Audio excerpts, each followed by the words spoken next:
ಶ್ರೀ ಗುರು ಬಸವಲಿಂಗಾಯ ನಮಃ. ನನ್ನ ಪ್ರೀತಿಯ ಆತ್ಮೀಯ ಬಸವ ಟಿವಿಯ ಪ್ರೇಕ್ಷಕರುಗಳಿಗೆ ನಾನು ಸ್ವಾಗತವನ್ನು ಕೋರ್ತಾ ಇದ್ದೇನೆ.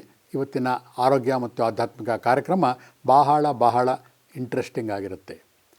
ಹಿಂದಿನ ಎಪಿಸೋಡ್ನಲ್ಲಿ ನಾನು ಪ್ರಾಣಾಯಾಮದ ಬಗ್ಗೆ ನಿಮ್ಮ ಹತ್ರ ಮಾತಾಡ್ತಾ ಇದ್ದೆ.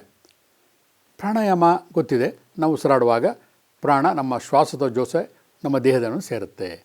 ಅದರಲ್ಲಿ ಸುಲಭವಾಗಿ ಒಂದು ನಾಡಿಯಿಂದ ಉಸಿರನ್ನು ತೊಗೊಂಡು ಮತ್ತೊಂದು ಹೊಳ್ಳೆಯಿಂದ ಉಸಿರನ್ನು ಬಿಡೋದು, ತಿರ್ಗಿ ಅಲ್ಲಿಂದ ಮತ್ತೆ ತೊಗೊಳ್ಳೋದನ್ನು ಹೇಳಿದ್ದೆ ನಾನು.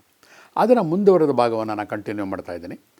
ಸಮ ಪ್ರಮಾಣದಲ್ಲಿ ಅಂದರೆ 10 ಕೌಂಟ್ ಅವ್ರಿಗೆ ಉಸಿರನ್ನು ತಗೊಳ್ಳಿ, 11-15 ಕೌಂಟ್ ಅವ್ರಿಗೆ ಉಸಿರನ್ನು ಹಿಡೀರಿ, ತಿರ್ಗಿ 10 ಕೌಂಟ್ ಅವ್ರಿಗೆ ಉಸಿರು ಬಿಡಿ. ಬಹಳ ಸುಲಭ. 1ರಿಂದ 10 ಕೌಂಟ್ ಮಾಡ್ಕೊಳ್ಳೋದು, ಬಲ ಹೊಳ್ಳೆಯನ್ನು ಮುಚ್ಚಿಕೊಂಡು ಎಡ ಹೊಳ್ಳೆಯ ಮುಖಾಂತರ ಉಸಿರನ್ನು ನಿಧಾನವಾಗಿ ತಗೋತೀರ. ಹಾಗೆ 2 ಕ್ಲೋಸ್ ಮಾಡ್ಕೊಳ್ಳಿ. ಉಸಿರನ್ನು 15 ಕೌಂಟ್ವರೆಗೆ ಬಿಗಿ ಹಿಡೀರಿ. ನಿಧಾನಕ್ಕಾಗಿ ಒಂದು ಹೊಳ್ಳೆಯನ್ನು ರಿಲೀಸ್ ಮಾಡಿ ನಿಧಾನವಾಗಿ ಉಸಿರನ್ನು ಬಿಡಿ. ಇಷ್ಟೇ ಸುಲಭ. ಇದರಲ್ಲೇನು ಕಾಂಪ್ಲಿಕೇಶನ್ ಏನೇನೂ ಇಲ್ಲ, ಸಿಂಪಲ್ ಆಗಿದೆ. ಇದಕ್ಕೆ ಅನುಲೋಮ ವಿಲೋಮ ಪ್ರಾಣಾಯಾಮ ಅಂತ ಹೇಳ್ತೀವಿ. ಇದರಲ್ಲಿ ಹೀಗೆ ಮುಂದೆ ಹೋಗ್ತಾ ಕೆಲವೊಂದು ಸ್ವಲ್ಪ ಇನ್ನು ಸ್ಟ್ರಾಂಗ್ ಆಗಿರುವಂತಹ ಔಷಧಿಗಳಿದೆ ಹೇಗೋದ್ರಲ್ಲಿ ಪ್ರಾಣಾಯಾಮದಲ್ಲೇ. ಅದರಲ್ಲಿ 2 ಮುಖ್ಯವಾಗಿರೋದು ಭಸ್ತ್ರಿಕಾ ಪ್ರಾಣಾಯಾಮ ಹಾಗೂ ಕಪಾಲಭಾತಿ. ಏನು ಭಸ್ತ್ರಿಕಾ? ಬರೀ ಮೂಗಿನಲ್ಲಿ ಹೊಳ್ಳೆ ಇಷ್ಟೇ ಮಾತ್ರ ಮಾಡ್ತಾಯಿದ್ವು. ಅವಾಗ ಏನಾಗುತ್ತೆ, ನಮ್ಮ ಊರ್ಧ್ವ ಚಕ್ರಗಳು ನಮ್ಮ ದೇಹದಲ್ಲಿ ಏನಿದೆ ಅದು ಆ್ಯಕ್ಟಿವೇಟ್ ಆಗುತ್ತೆ. ನಮ್ಮದು ಇಡೀ ದೇಹ ಆ್ಯಕ್ಟಿವೇಟ್ ಆಗಬೇಕು. ನಾವು ತಿಂದು ಕುಡಿದು ಮಾಡಿ ಹೊಟ್ಟೆ ಎಲ್ಲ ದಪ್ಪ ಬಂದಿರುತ್ತೆ.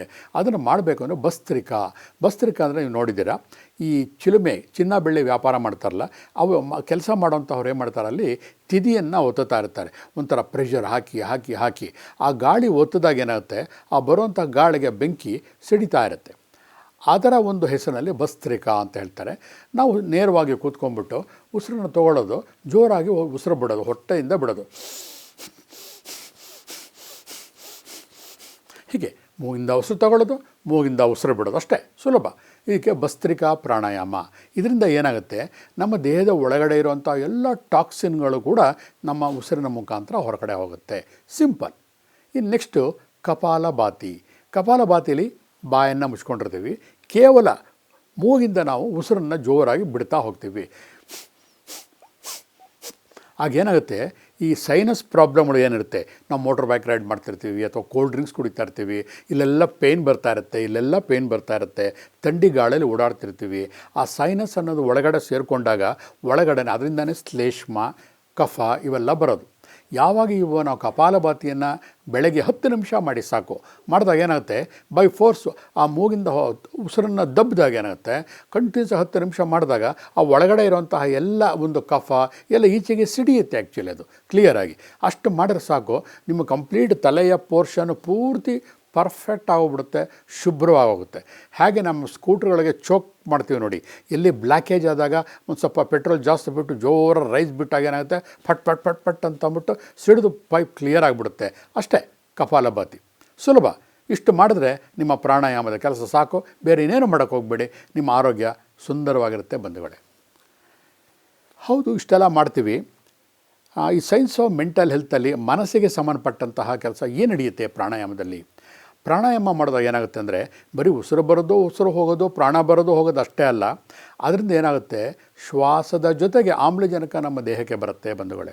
ಯಾವಾಗ ಆಮ್ಲಜನಕದ ಸಪ್ಲೈ ಕರೆಕ್ಟಾಗಿ ಯೂನಿಫಾರ್ಮ್ ಆಗುತ್ತೆ, ಸಾಮಾನ್ಯವಾಗಿ ನಾವು ಉಸಿರಾಡುವಾಗ ಏನು ಮಾಡ್ತೀವಿ ಅಂದರೆ ಶ್ಯಾಡೋ ಬ್ರೀತ್ ಮಾಡ್ತೀವಿ. ನಮ್ಮ ಎದೆಯ ಮಟ್ಟದ ಮೇಲ್ಗಡೆ ಉಸಿರಾಡ್ತಾ ಇರ್ತೀವಿ ಸಾಮಾನ್ಯವಾಗಿ 100ಕ್ಕೆ 90% ಜನ. ಆದರೆ ನಾವು ಕಾನ್ಷಿಯಸ್ ಆಗಿ ಗಮನವಿಟ್ಟು ಹೊಕ್ಕಳಿಂದ ಉಸಿರಾಡಬೇಕು. ಅದೇ ನಿಜವಾದಂತಹ ಆರೋಗ್ಯ. ಅದಕ್ಕೆ ಯೋಗಿಕ್ ಬ್ರೀತಿಂಗ್ ಅಂತ ಕೂಡ ಹೇಳ್ತಾರೆ. ಅದು ಮಾಡೋಕ್ಕಾಗದೇ ಇದ್ದಾಗ ಅಟ್ಲೀಸ್ಟ್ ಬೆಳಗ್ಗೆ ಹೊತ್ತನಾರು ಸ್ವಲ್ಪ ಮಾಡಿದಾಗ ಅದರ ದೋಷಗಳು ನಿವಾರಣೆ ಆಗುತ್ತೆ. ಯೋಗಿಕ್ ಬ್ರೀತಿಂಗ್ ಏನು ಮಾಡಬೇಕು, ಯಾಕೆ ಮಾಡಬೇಕು? ಯಾವಾಗ ನಾವು ಶ್ಯಾಡೋ ಬ್ರೀತಿಂಗ್ ಮಾಡಿದಾಗ ಗಂಟಲು ಕೆರೆತ ಇರ್ಬೋದು, ಕಿರಿಕಿರಿ ಇರ್ಬೋದು, ಅದೇ ನಾವು ಇಲ್ಲಿಂದ ಉಸಿರಾಡಿದಾಗ ಏನಾಗುತ್ತೆ, ಅವೆಲ್ಲ ಕ್ಲಿಯರ್ ಆಗ್ತಾ ಹೋಗುತ್ತೆ. ಈ ಪೋರ್ಷನ್ ನಮ್ಮ ವಿಶುದ್ಧ ಚಕ್ರ ಏನಿರುತ್ತಲ್ಲ ಅದು ಪರ್ಫೆಕ್ಟ್ ಆಗಿರುತ್ತೆ. ಗಂಟಲು ಕಿರಿಕಿರಿ, ಕೆಮ್ಮುಗಳು ಯಾವುದು ಕೂಡ ಬರೋದಿಲ್ಲ. ಹಾಗಾದ್ರೆ ಏನು ಮಾಡಬೇಕು? ನಾವು ಹೇಳ್ತೀವಿ, ಈ ಯಾವಾಗ ನಾವು ನಮ್ಮ ಪ್ರಾಣಾಯಾಮವನ್ನು ಸತತವಾಗಿ ನಾವು ಮಾಡ್ತಾ ಇರ್ತೀವಿ, ಆವಾಗ ಮನಸ್ಸು ರಿಲ್ಯಾಕ್ಸ್ ಆಗಿರುತ್ತೆ. ಮನಸ್ಸು ರಿಲ್ಯಾಕ್ಸ್ ಆಗಬೇಕಾ? ಯಾಕೆ? ನಮ್ಮ ಉದ್ದೇಶ ಏನಪ್ಪ ಅಂತಂದರೆ ಯೋಗ ಎಲ್ಲದರಲ್ಲೂ ಕೂಡ ಸ್ಟಿಲ್ನೆಸ್ ಆಫ್ ಮೈಂಡ್ ಅಂತ ಹೇಳ್ತೀವಿ. ಮನಸ್ಸು ಸಮಸ್ಥಿತಿಯಲ್ಲಿ ಇದ್ದಾಗ ಅದು ಮಿರಾಕಲ್ಗಳನ್ನು ಮಾಡುತ್ತೆ. ಸಮಸ್ಥಿತಿ ಅಂದರೆ ಅರ್ಥ ಏನು? ನಮ್ಮ ದೇಹದ ಆ್ಯಕ್ಟಿವಿಟೀಸ್ ಇದೆಯಲ್ಲ, ಪಂಚೇಂದ್ರಿಯಗಳಿಂದ ಹಿಡಿಯಲ್ಪಟ್ಟಿದೆ. ನಾವು ಕಣ್ಣಲ್ಲಿ ನೋಡ್ತೀವಿ, ಕಿವಿನಲ್ಲಿ ಕೇಳ್ತೀವಿ, ಮೂಗಲ್ಲಿ ಆಗ್ರಹಣಿಸ್ತೀವಿ, ಬಾಯಲ್ಲಿ ರುಚಿಯನ್ನು ನೋಡ್ತೀವಿ. ನಮ್ಮೊಂದು ಲಿಮಿಟೇಷನ್ಸ್ ಇರುತ್ತೆ. ಆದರೆ ನಮ್ಮ ಕೆಲಸ ಕಾರ್ಯಗಳು ಬಿಯಾಂಡ್ ದಟ್ ಹೋಗಬೇಕು. ಆವಾಗಲೇ ಮನುಷ್ಯನ ಟ್ಯಾಲೆಂಟು ಹೊರಗಡೆ ಬರೋದು. ಈಗ ನಾವು ಒಂದು ಟೈಪ್ ರೈಟರ್ ಮಾಡಬೇಕಾದ್ರೆ ಟೈಪಿಂಗ್ ಅಕ್ಷರಗಳು ನೋಡ್ಕೊಂಡು ಟೈಪ್ ಮಾಡ್ತಾ ಇರ್ತೀವಿ. ಡ್ರೈವ್ ಮಾಡಬೇಕಾದ್ರೆ ಆ ಹೇಳ್ಕೊಟ್ಟಿದ್ದಂಗೆ ಜ್ಞಾಪಿಸ್ಕೊಂಡು ಮಾಡ್ತಾ ಇರ್ತೀವಿ. ಸ್ಪೀಡಲ್ಲಿ ಹೋಗೋಕೆ ಆಗೋದೇ ಇಲ್ಲ. ಯಾವಾಗ ಅದನ್ನು ಮನನ ಮಾಡಿಕೊಂಡು, ಮನಸ್ಸಿನಲ್ಲಿ ಅವಲೋಕನ ಮಾಡಿಕೊಂಡು, ಅದರಲ್ಲಿ ನಮ್ಮ ರಕ್ತಗತ ಮಾಡಿಕೊಂಡು ಡ್ರೈವ್ ಮಾಡಿದಾಗ ನಾವು ಸ್ಟೇರಿಂಗ್ ನೋಡಲೇಬೇಕಾಗಿಲ್ಲ, ಆರಾಮ್ ಡ್ರೈವ್ ಮಾಡ್ಕೊಂಡು ಹೋಗ್ತಾ ಇರ್ತೀವಿ. ಜೀವನ ಕೂಡ ಹಾಗೇ. ಅದಕ್ಕೋಸ್ಕರ ಸ್ಟಿಲ್ನೆಸ್ ಆಫ್ ಮೈಂಡ್. ಯಾವಾಗ ಮನಸ್ಸು ಶಾಂತವಾಗುತ್ತೆ, ಒಂದು ಗಾಜಿನ ಪಾತ್ರೆ ತಗೊಳ್ಳಿ, ನೀರು ತುಂಬಿ ₹1 ಕಾಯನ್ನು ಹಾಕಿ ಸ್ವಲ್ಪ ಕೈನಲ್ಲಿ ಅಳ್ಳಾಡಿಸಿ, ನೀವು ಎಷ್ಟೇ ಪ್ರಯತ್ನ ಪಟ್ಟರೂ ಕೂಡ ಆ ನಾಣ್ಯ ನಿಮ್ಮ ಕಣ್ಣಿಗೆ ಕಾಣೋದಿಲ್ಲ. ಯಾಕೆಂದರೆ ಅಲೆಗಳಿರುತ್ತೆ. ಅದೇನೇ ನೀವು ಸ್ವಲ್ಪ ಶಾಂತವಾಗಿ ಒಂದು ಸ್ವಲ್ಪ ಹೊತ್ತು ಬಿಟ್ಟು ಆ ನಂತರ ನೀರು ತಿಳಿಯಾಗಿ ನಿಂತ್ಕೊಂಡ ಮೇಲೆ ಬಗ್ಗಿ ನೋಡಿದಾಗ ಕ್ಲಿಯರಾಗಿ ಆ ₹1 ಕಾಯಿನು ಮೇಲೆ ಬಂದಾಗ ಕಾಣುತ್ತೆ. ನಮ್ಮ ಮನಸ್ಸು ಕೂಡ ಹಾಗೆಯೇ. ಯಾವಾಗ ನಮ್ಮ ಮನಸ್ಸು ಶಾಂತವಾಗಿರುತ್ತೋ, ಯಾವುದೇ ಒಂದು ಪ್ರಕ್ಷೋಭನೆಗಳಿಗೆ ನಮ್ಮ ಮನಸ್ಸು ಒಳಗಾಗೋದಿಲ್ಲ. ಯಾರೋ ಒಬ್ಬ ಬಂದುಬಿಟ್ಟು ನಿಮ್ಮನ್ನು ಕೋಪದಲ್ಲಿ ಬೈತಾನೆ, ಕೋಪದಲ್ಲಿರುತ್ತೆ. ಯಾಕೆಂದರೆ ಕೋಪದ ಬೈಯೋನಿಗೆ ನಿಮ್ಮ ಮನಸ್ಥಿತಿ ಗೊತ್ತಿರೋದಿಲ್ಲ. ಅವನ ಯಾವುದೋ ಒಂದು ವೀಕ್ನೆಸ್ಗಳನ್ನು ಬೈತಿರ್ತಾನೆ. ನಿಮಗೆ ಈ ಥರ ಮನಸ್ಥಿತಿ ಸರಿ ಇಲ್ಲದೆ ಇದ್ದಾಗ ನೀವು ಅದಕ್ಕೆ ತಪ್ಪಾಗಿ ಪ್ರತಿಕ್ರಿಯಿಸ್ತೀರ. ಆವಾಗ ಗಲಾಟೆ, ಕೊಲೆಯಿಂದ ಎಂಡಾಗುತ್ತೆ. ಅದಕ್ಕೇನು ಮಾಡಬೇಕು? ಅವನು ಯಾಗಾರು ಇರಲಿ, ನಾವು ಸರಿಯಾಗಿದ್ದಾಗ ಏನಾಗುತ್ತೆ, ನಾವು ಶಾಂತವಾಗಿದ್ದಾಗ ಆ ಮನುಷ್ಯ ಕೋಪದಲ್ಲಿ ಬಂದರೂ ಕೂಡ ನಮ್ಮ ಶಾಂತತೆಯನ್ನು ನೋಡಿ ಅವನು ಕೂಡ ಬದಲಾವಣೆ ಹೊಂದುತ್ತಾನೆ. ಇದನ್ನೇ ಅಹಿಂಸೆ ಅಂತ ಹೇಳೋದು. ಗಾಂಧೀಜಿ ಇರ್ಬೋದು, ಬುದ್ಧ ಇರ್ಬೋದು, ಇವರೆಲ್ಲ ಪ್ರತಿಪಾದಿಸಿಕೊಂಡು ಬಂದಂತಹ ತತ್ವ ಇದ್ದಾನೆ. ಅಹಿಂಸಾ ಪರಮಧರ್ಮ. ಬಸವಣ್ಣವರು ಎಲ್ಲರೂ ಹೇಳ್ತಾ ಇರೋದು ಇದೇನೆ ಕಂಪ್ಲೀಟು. ಏನು ಅಹಿಂಸೆ? ಅವ್ನು ಕೋಪ ಮಾಡ್ಕೊಂಬಿಟ್ಟು ನಾ ಸುಮ್ಮನಿರೋಕ್ಕಾಗತ್ತಾ? ತಪ್ಪು. ನೀವು ಫಸ್ಟು ಸುಮ್ಮನಿರು. ನಿನ್ನ ಪಂಚೇಂದ್ರಿಯಗಳನ್ನು ನೀ ಹಿಡಿತದಲ್ಲಿಟ್ಕೋ.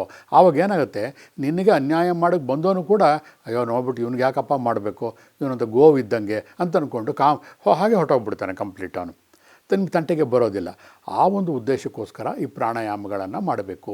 Stillness of mind. Stillness of mind ಹೇಗೆ ಬರುತ್ತೆ ಅಂತಂದರೆ, ದಿನ ಪ್ರತಿಶತ ಎದ್ದು 21 ಸಲ ಪ್ರಾಣಾಯಾಮಗಳನ್ನು ಮಾಡಿ ನಿಮ್ಮ ಮನಸ್ಸು ಶಾಂತತೆಗೆ ಹೋಗುತ್ತೆ.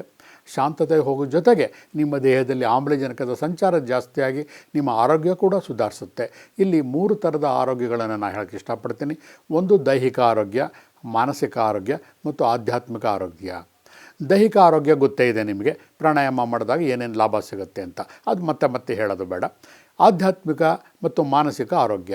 ಮಾನಸಿಕ ಆರೋಗ್ಯ ಅಂದರೂ ಮನಸ್ಸು ಸಮಸ್ಥಿತಿಯಲ್ಲಿರಬೇಕು. ಮನುಷ್ಯನಲ್ಲಿ, ಪ್ರಪಂಚದಲ್ಲಿ ಎಲ್ಲವೂ ಕೂಡ ನಮ್ಮ ಕಂಟ್ರೋಲ್ನಲ್ಲಿ ಇಲ್ಲ. ನಾವು ಹೋಗ್ತಾ ಇರ್ತೀವಿ ದಾರಿನಲ್ಲಿ. ಒಂದು ಉದಾಹರಣೆ ಹೇಳ್ತೀನಿ. ದಾರಿನಲ್ಲಿ ಒಂದು ಕಲ್ಲು ಬಿದ್ದಿರುತ್ತೆ. ನೀವೇನು ಮಾಡ್ತೀರಾ, ಆ ಕಲ್ಲನ್ನು ತೆಗೆದು ಇನ್ನೊಬ್ಬರು ಎಡವುತ್ತಾರೆ ಅಂತ ತೆಗೆದು ಪಕ್ಕಕ್ಕೆ ಹಾಕ್ಬಿಟ್ಟು ಹೋಗ್ತೀರಾ. ಅದೇ ಒಂದು ಬಂಡೆ ಬಿದ್ದಿರ್ತಾ, ಅವಾಗ ಏನು ಮಾಡ್ತೀರಾ, ಬೈಕೋತೀರಾ, ಹಾಳಾದವರು ಯಾರು ಬಂಡೆ ಬಿಟ್ಟರು ಹಾಗೆ ಹೀಗೆ ಅಂತ. ಆದರೆ ಮನಸ್ಥಿತಿ ಶಾಂತವಾಗಿದ್ದಾಗ ಏನು ಮಾಡ್ತೀರಿ, ಬಂಡೆ ಇದನ್ನು ನಾವು ಎತ್ತಿಡೋಕ್ಕಾಗೋದಿಲ್ಲ ಅಂದ್ಬಿಟ್ಟು ನಾವೇ ಮಾರ್ಗವನ್ನು ಬದಲಿಸಿ ಬೇರೆ ಕಡೆ ಹೋಗ್ತೀವಿ. ಹೌದಲ್ವ ಬಂಧುಗಳೇ? ಹಾಗಾಗಿ ಜೀವನದಲ್ಲಿ ಬರುವಂತಹ ಬಂಡೆಯಂತಹ ಕಷ್ಟಗಳನ್ನು ಬೇಕಾಗಿದ್ದು ಏನು ಅಂತಂದರೆ ಸ್ಟಿಲ್ನೆಸ್ ಆಫ್ ಮೈಂಡ್. ಮನಸ್ಸು ಸಮಸ್ಥಿತಿ. ಯಾವಾಗ ಮನಸ್ಸು ಸಮಸ್ಥಿತಿಯಲ್ಲಿ ಇರುತ್ತೋ ಆಗ ನಮ್ಮ ಮನಸ್ಸು ಪಾಸಿಟಿವ್ ಥಿಂಕಿಂಗ್ ಶುರು ಮಾಡುತ್ತೆ, ನೆಗೆಟಿವ್ ಕಡೆ ಹೋಗೋದಿಲ್ಲ. ಒಂದೇ ಘಟನೆ ನಮ್ಮ ಮನುಷ್ಯನ ಮೇಲೆ 2 ಥರ ಪರಿಣಾಮ ಬೀರುತ್ತೆ.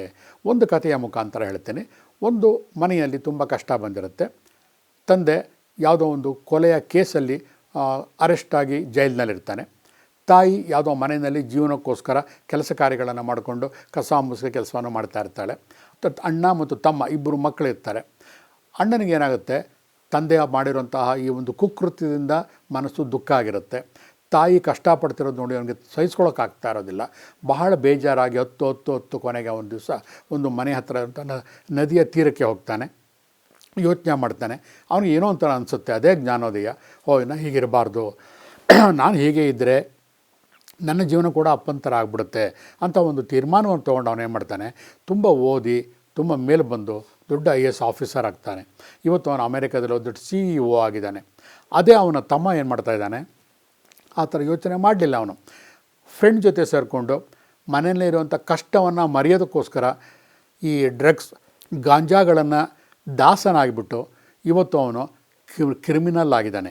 ನೋಡಿ, ಒಂದೇ ಮನೆಯಲ್ಲಿ ಇರುವಂತಹ ಒಂದು ವ್ಯಕ್ತಿ ಓದಿ ಮುಂದುವರೆದು ಒಬ್ಬ ಆಫೀಸರ್ ಆದ, ಇನ್ನೊಬ್ಬ ನೆಗೆಟಿವ್ ಆಗಿ ಥಿಂಕ್ ಮಾಡಿ ತನ್ನ ಸರೌಂಡಿಂಗಿನ ಬಗ್ಗೆ ಬೈಕೊಂಡು ಇದು ಮಾಡ್ದ. ಒಬ್ಬ ಟಿ ವಿ ಚಾನಲ್ನವರು BBC ಇಂಟರ್ವ್ಯೂ ಮಾಡಿದ್ರು ಇಬ್ಬರನ್ನೂ ಕೂಡ. ಅಣ್ಣನ ಕೇಳ್ತಾರೆ, ನೀ ಹೇಗೆ ಮುಂದೆ ಬಂದೆ ಅಂತ. ಆ ಅಣ್ಣ ಹೇಳ್ತಾನೆ, ನೋಡೋ ಮನೆಯಲ್ಲಿ ಈ ಥರ ಎಲ್ಲ ಕಷ್ಟಗಳಿತ್ತು, ಈ ಥರ ಆಗಬಾರ್ದು, ನಾನು ಹೇಗೆ ಆಗಿಬಿಟ್ರೆ ಮುಂದೆ ನಾಳೆ ನನ್ನ ಮಕ್ಕಳು ಮರಿಗಳು ಕೂಡ ಇದೇ ನೋವು ಅನುಭವಿಸ್ತಾರೆ ಅಂತ ಹಠಪಟ್ಟು ನಾನು ಮೇಲೆ ಬಂದೆ. ನಾನು ಮನೆಯ ವಾತಾವರಣದ ಬಗ್ಗೆ ಯೋಚನೆ ಮಾಡೋಕ್ಕೆ ಹೋಗಲಿಲ್ಲ. ನನ್ನ ಗುರಿ ಇತ್ತು ನನ್ನ ಮೈಂಡಲ್ಲಿ, ನಾನು ದೊಡ್ಡ IAS ಆಫೀಸರ್ ಆಗಲೇಬೇಕು ಅಂತ. ಆ ಗುರಿ ಇಟ್ಟಿದ್ದರಿಂದ ನಾನು ಮೇಲೆ ಬಂದೆ. ಅವನು ಅದೇ ಚಾನೆಲ್ನವರು ತಮ್ಮನ್ನು ಇಂಟರ್ವ್ಯೂ ಮಾಡ್ತಾರೆ, ನೀನು ಯಾಕೆ ಮುಂದೆ ಬರಲಿಲ್ಲ ಅಂತ. ಆ ತಮ್ಮ ಹೇಳ್ತಾನೆ, ನೋಡು ನಮ್ಮಲ್ಲಿ ತಂದೆ ಈ ಥರ ಜೈಲಿಗೆ ಹೋದರು, ತಾಯಿ ಬಡವರು, ಮನೆ ವಾತಾವರಣ ಹೇಗಿತ್ತು, ಅದಕ್ಕೋಸ್ಕರ ಏನೂ ಓದೋಕ್ಕಾಗಲಿಲ್ಲ. ನೋಡಿ ಬಂಧುಗಳೇ, ಒಂದೇ ಮನೆ, ಒಂದೇ ವಾತಾವರಣ, ಮನಸ್ಸಿನಲ್ಲಿ ಎಷ್ಟು ಅಜಗಜಾಂತರ ವ್ಯತ್ಯಾಸ. ಮನಸ್ಸನ್ನು ಮೋಟಿವೇಟ್ ಮಾಡಿದಾಗ ಈ ರೀತಿಯ ಫಲಗಳನ್ನು ನಾವು ಅನುಭವಿಸ್ತೀವಿ.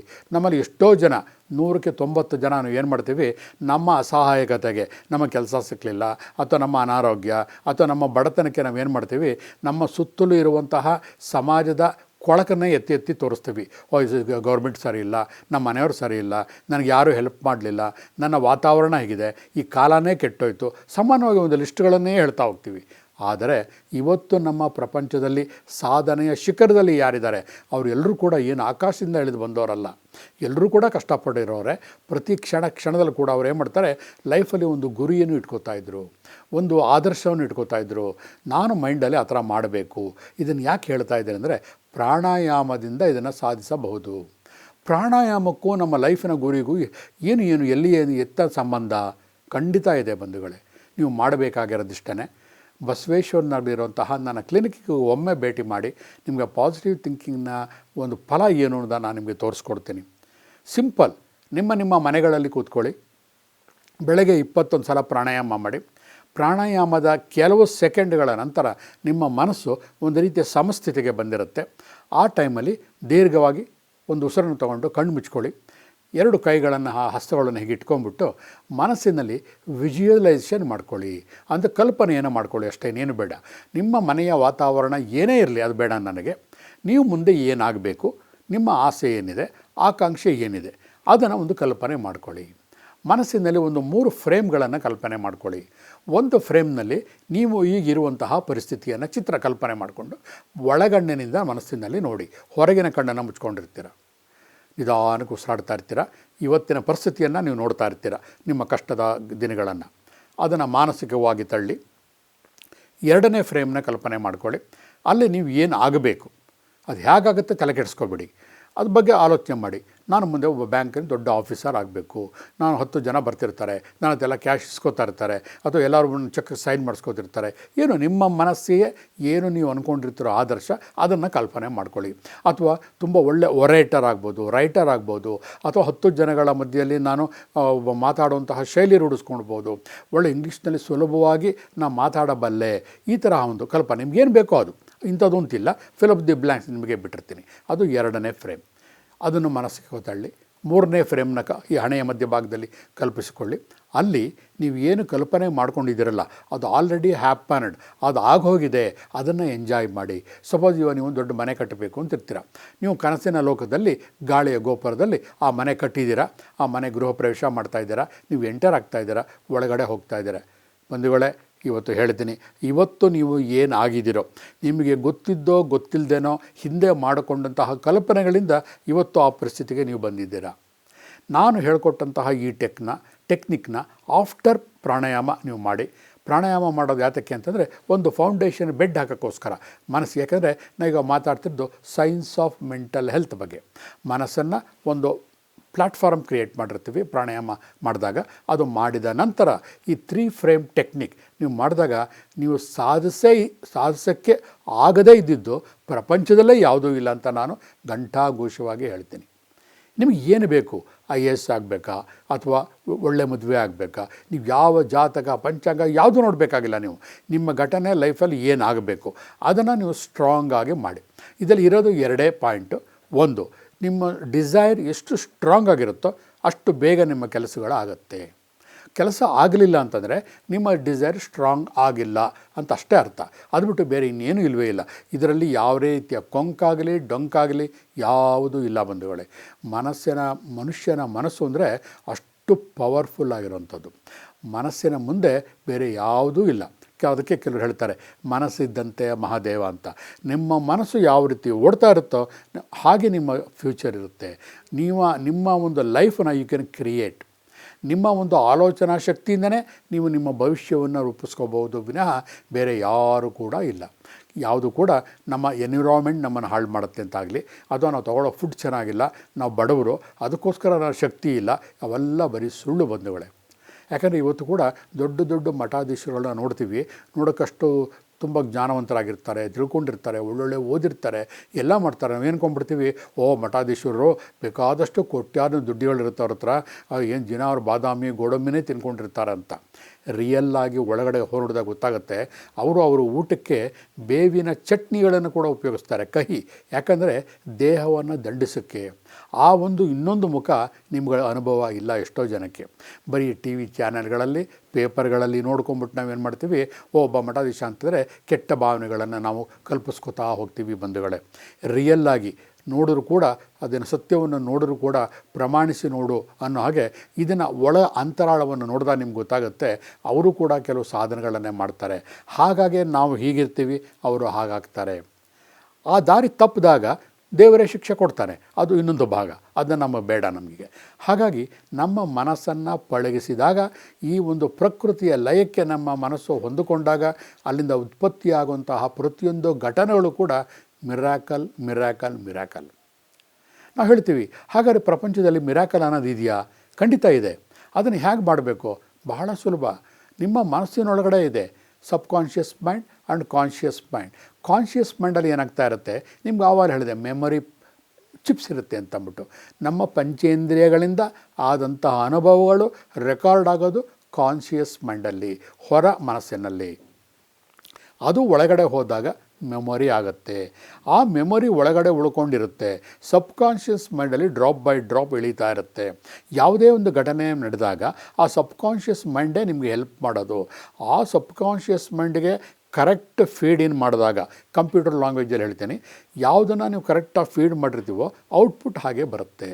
ಹಾಗಾಗಿ ಪ್ರೋಗ್ರಾಮಿಂಗ್ ಕರೆಕ್ಟಾಗಿರಬೇಕು. ಕರೆಕ್ಟಾಗಿ ಪ್ರೋಗ್ರಾಮಿಂಗ್ ಮಾಡಬೇಕು ಅಂದಾಗ ನೀವು ಪ್ರಾಣಾಯಾಮ ಮಾಡಬೇಕು. ಪ್ರಾಣಾಯಾಮ ಮಾಡಿದಾಗ ಏನಾಗುತ್ತೆ, ನಿಮಗೆ ಅನ್ನೆಸೆಸರಿ ಜಂಕ್ ಫುಡ್ಗಳನ್ನು ಮನಸ್ಸಿಗೆ ನೀವು ತುಂಬಲ್ಲ. ಯಾವುದೋ ಒಂದು ಅದಂತೆ ಇದಂತೆ ಕಚಡ ಪಚಡ ಅಂಥವನ್ನೆಲ್ಲ ಒಳಗಡೆ ತಳ್ಳೋದಕ್ಕೆ ಈ ಪ್ರಾಣಾಯಾಮ ನಿಮಗೆ ಬಿಡಲ್ಲ. ಶುದ್ಧವಾಗಿರುವಂತಹ ಪರಿಶುದ್ಧವಾದಂತಹ ವಿಷಯಗಳನ್ನು ಮಾತ್ರ ಒಳಗಡೆ ಅದು ಇನ್ವರ್ಡ್ ಒಳಗಡೆ ತೋರಿಸುತ್ತೆ. ಯಾವಾಗ ಪರಿಶುದ್ಧವಾದಂತಹ ಒಳ್ಳೆಯ ವಿಷಯಗಳು ಮಾತ್ರ ನಮ್ಮ ದೇಹದಲ್ಲೇ ಹೋಗುತ್ತೆ, ಅದು ಮಾತ್ರ ನಮ್ಮ ಮೆಮೊರಿ ಚಿಪ್ಪಲ್ಲಿ ರೆಕಾರ್ಡ್ ಆಗುತ್ತೆ. ಆವಾಗ ಸಬ್ಕಾನ್ಷಿಯಸ್ ಮೈಂಡ್ ಪೂರ್ಣವಾಗಿ ಒಂದು ಗ್ಲೋಬಲ್ ಅಂದರೆ ಗ್ಲೋ ಆಗ್ತಾ ಇರುತ್ತೆ. ಒಂದು ಚಿನ್ನದ ಹೇಗೆ ಒಂದು ಬೆಳಕು ಬರ್ತಾ ಇರುತ್ತಲ್ಲ, ಹಾಗೆ ಒಂದು ಚಿನ್ನದ ವರ್ಣ, ಹಳದಿ ಬಣ್ಣ, ಹಾಗೆ ಒಳಗೆ ಸಬ್ಕಾನ್ಷಿಯಸ್ ಮೈಂಡ್ ಯಾವಾಗಲೂ ಗ್ಲೋ ಆಗ್ತಾ ಇರುತ್ತೆ.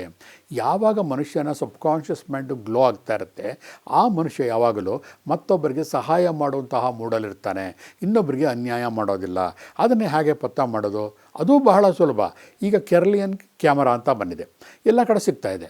ಆ ಕೆರ್ಲಿಯನ್ ಕ್ಯಾಮ್ರಾದಲ್ಲಿ ಒಂದು ವ್ಯಕ್ತಿಯ ಫೋಟೋ ತೆಗೆದಾಗ ಅವನ ದೇಹದ ಸುತ್ತಲೂ ಇರುವಂತಹ ಪ್ರಭೆ, ಅದಕ್ಕೆ ಔರ ಅಂತ ಹೇಳ್ತೀವಿ, ಪ್ರಭಾವಳಿ ಅಂತ ಹೇಳ್ತೀವಿ. ಅದೇನಾಗುತ್ತೆ, ಒಳಗಡೆ ಸಬ್ಕಾನ್ಷಿಯಸ್ ಮೈಂಡ್ ಆರೋಗ್ಯವಾಗಿದ್ದಾಗ ಹೊರಗಿನ ಪ್ರಭಾವಲಯ ಬ್ಯೂಟಿಫುಲ್ಲಾಗಿ ಕಲರ್ ತಿಕ್ಕಾಗಿ ಪರ್ಫೆಕ್ಟಾಗಿರುತ್ತೆ. ಯಾವಾಗ ಸಬ್ಕಾನ್ಷಿಯಸ್ ಮೈಂಡಲ್ಲಿ ಗಿಲ್ಟಿ, ಮೋಸ, ತೊಂದರೆ, ಇನ್ನೊಬ್ಬರು ಹೊಡೆದು ತಿನ್ನಬೇಕು, ಈ ರೀತಿ ಭಾವನೆಗಳು ತುಂಬಿಕೊಂಡಿರುತ್ತೆ, ಕಚಡ ಗಾರ್ಬೇಜಸ್ ತುಂಬಿಕೊಂಡಿರುತ್ತೆ, ನಿಮ್ಮ ಔರ ಏನಾಗಿರುತ್ತೆ, ಕ್ರ್ಯಾಕ್ಗಳಾಗುತ್ತೆ. ಯಾವಾಗ ಔರಾಗಳಲ್ಲಿ ಕ್ರ್ಯಾಕ್ಗಳಾಗುತ್ತೆ, ಅದಕ್ಕೆ ಸಂಬಂಧಪಟ್ಟಂತಹ ಅವಯವಗಳಲ್ಲಿ ತೊಂದರೆಗಳಾಗುತ್ತೆ, ಡಿಸ್ಈಸ್ ಬರುತ್ತೆ. ಏನು ಡಿಸೀಸ್ ಅಂದರೆ, ಡಿಸ್ಈಸ್ ಅಂದರೆ ನಾವು ಆರಾಮ ಇಲ್ಲ, ಈಸಿಯಾಗಿಲ್ಲ. ಯಾವ ಒಂದು ಅಂಗಾಂಗಗಳಲ್ಲಿ ಈಸಿ ಇಲ್ಲ ಅಂದರೆ ಅರ್ಥ ಏನು? Simple, reverse. ಡಿಸೀಸ್, ಆ ಅಂಗ ತೊಂದರೆ ಇದೆ, ಆ ಅಂಗಕ್ಕೆ ಕಾರಣ ಏನು? ಅವರ ಬ್ರ್ಯಾಕ್, ಅವರ ಕಾರಣ ಏನು?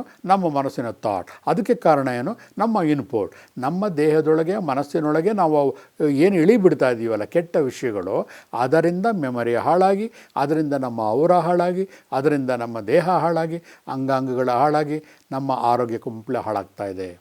ಎಷ್ಟು ನೋಡಿ, ಲೈಫ್ ಸೈಕಲ್ ಎಷ್ಟು ಚೆನ್ನಾಗಿದೆ. ಅದಕ್ಕೋಸ್ಕರ ಏನು ಮಾಡಬೇಕು? ಪ್ರಾಣಾಯಾಮ.